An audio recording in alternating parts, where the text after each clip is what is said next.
Good afternoon, and I want to thank each and every one of you for being here and committing to this experience. Before I begin, I'd like everybody to look around, please. Try and look past the people you already know and ask yourself, who might be next?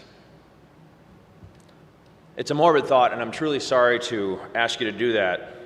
I ask you to think about that reality for a second, not to try and scare you, but to help you understand my story. You see, 4 years ago, I was volunteering at a Relay for Life event at the University of Minnesota. Little did I realize I was about to have my own experience with cancer and discover what a horrible battle with cancer can really be. The following Monday after the Relay for Life event, I awoke to chest pains. I'd been having such pains on and off for a couple of months, but this time it was different. After dropping my then 3-year-old daughter at school, I told my then girlfriend, Erin, I need to go to urgent care right now. Upon collapsing in the lobby, an EKG showed no heart attack, but clearly something was wrong. An X-ray later in the ER showed that a mass was there. The mass was growing between my heart and my lung, which explained the coughing and the chest pains. But by the time it was detected, it was the size of a large eggplant. The medical team discovered I had a medial steinal germ cell tumor. In layman's terms, I had testicular cancer in my chest. I always thought I had a ballsy heart. Turns out I was right.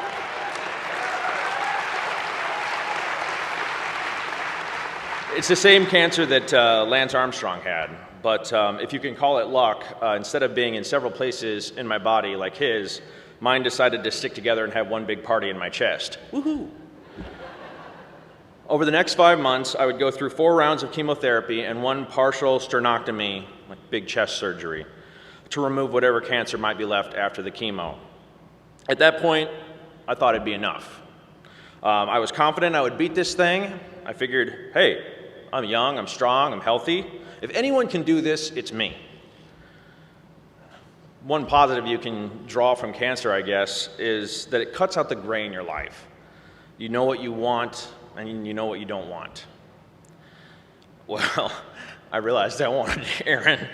So after my second round of chemo, even being bald and hairless and emaciated, I proposed.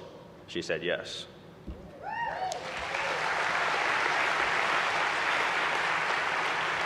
Six weeks after surgery and 2 weeks after my now wife, Erin, and I had gotten married, we sat in our doctor's office just awaiting the good news. I just knew they were going to be great results. He was going to tell us cancer-free. We were confident we had survived the worst of it, and I actually talked about how I was going to thank each and every medical provider and nurse. I was just going to go up and hug everybody. That was going to be my thing. Well, sadly, we didn't get that chance. Our doctor informed us that the cancer was still there. A CT scan revealed 4 spots now equating to 4 new tumors, and they're growing quite rapidly. Still in shock, I heard him say something like, we should try some salvage chemo, hinder the cancer's growth, and keep you alive for as long as we can. Well, trust me, you never want to hear the words salvage chemo sitting next to your spouse for 14 days. I looked the doctor in the eye and I asked him, we're going to beat this thing, right? The blank expression and unknowing look in his eyes was one of the worst things I saw in my fight against cancer. A couple of days of reflection and research, we then opted to go to Indianapolis to see Dr. Lawrence Einhorn, who was the leading researcher and doctor in the field.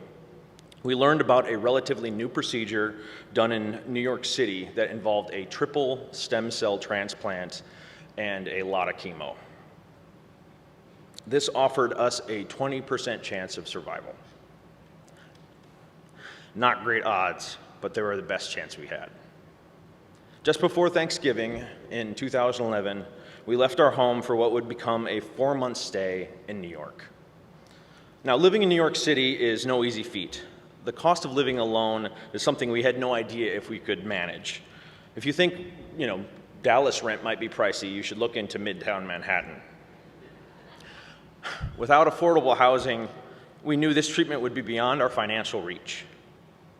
Luckily, the hospital knew of a place, the American Cancer Society Hope Lodge in New York City.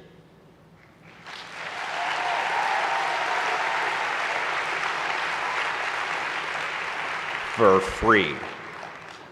Let me say that again. 8th floor apartment, Midtown Manhattan, all the amenities at no cost to us.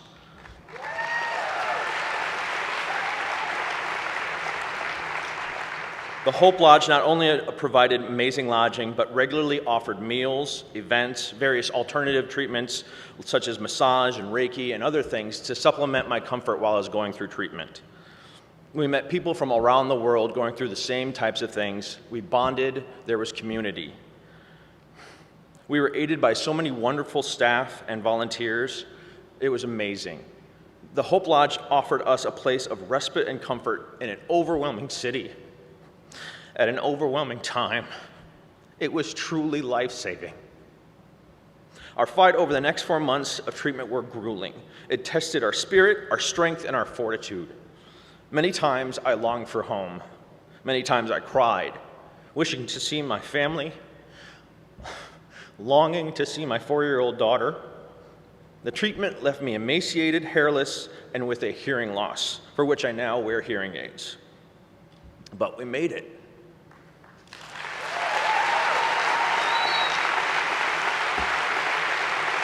And that could never have been possible without the American Cancer Society and the Hope Lodge. When we came back from New York, it took quite a few months to fully recover, but now 4 years, 3 months, and 27 days, when I first met that eggplant-sized tumor, I stand before you a cancer-free survivor.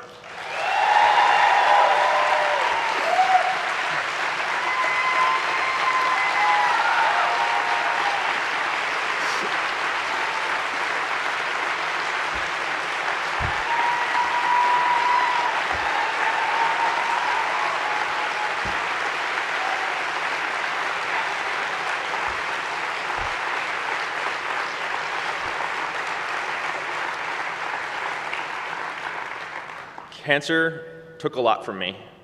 It took away time from my daughter. It took away my ability to hear, at least some of it. It took away my ability to have more children. But I learned more, lived more, and loved more than I wager most do in a lifetime. But most importantly, I realized the power of people banding together. People like you. People like what you do in your communities and on your campuses worldwide. And I saw the power of the human spirit in spite of cancer. I stand here today against great odds, against a seemingly impossible battle. I stand here today because of you, because of the great work the American Cancer Society and Relay for Life communities do. I would not be here without the American Cancer Society, the Hope Lodge, the fundraising, the love, plain and simple. Cancer is still around. We still have to fight. But I know that with every relay event, with every donation, we are that much closer to winning, to having a world where cancer doesn't steal another life. The work that the American Cancer Society does is real. What Relay for Life, the Relay for Life movement does is real. It's an on-the-ground impact in our fight against cancer. The fundraising, the donations, the information, research, the hard work that happens daily all over the country by the ACS volunteers and staff is real. It's real because it has given people like me a place to stay, financial or free of any financial burden, so that we could receive the treatment needed to save our lives. Work like yours saved my life, and amazingly has given me a chance to see my daughter grow up. And for that, I can't say thanks enough.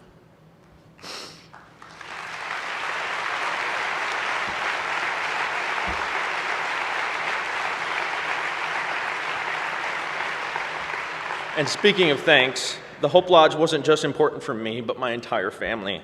I have one more person who would like to say thank you.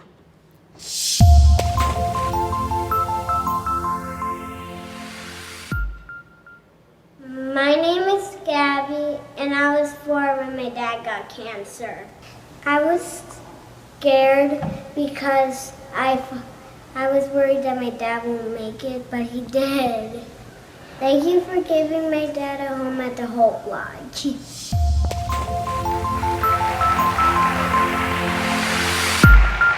It's because of you. Every dollar that you raise, every lap that you walk, and every friend that you bring to a relay event means more progress is being made and more people like me are able to survive cancer. The incredible things that you've done for Relay for Life are the reason I get to go home to my daughter, see her, and tell her that I love her. And by continuing to do great things through Relay for Life each year, you are going to create countless more stories of survival like mine. You've made an impact. We've made progress. I'm proof. I'm living, breathing proof. Let's keep this going. Keep fighting together. Thank you.